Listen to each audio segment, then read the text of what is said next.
नानी हमरे प्यार में बनेली उल्लू, नाना काहे आवा लेला बाबा जी के ठुल्लू।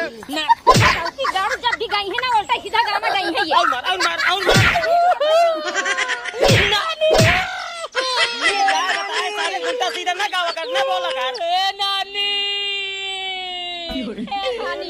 नानी रे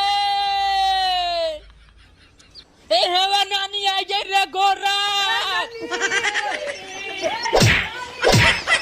अरे भाई उठा काला खाता रे मासार के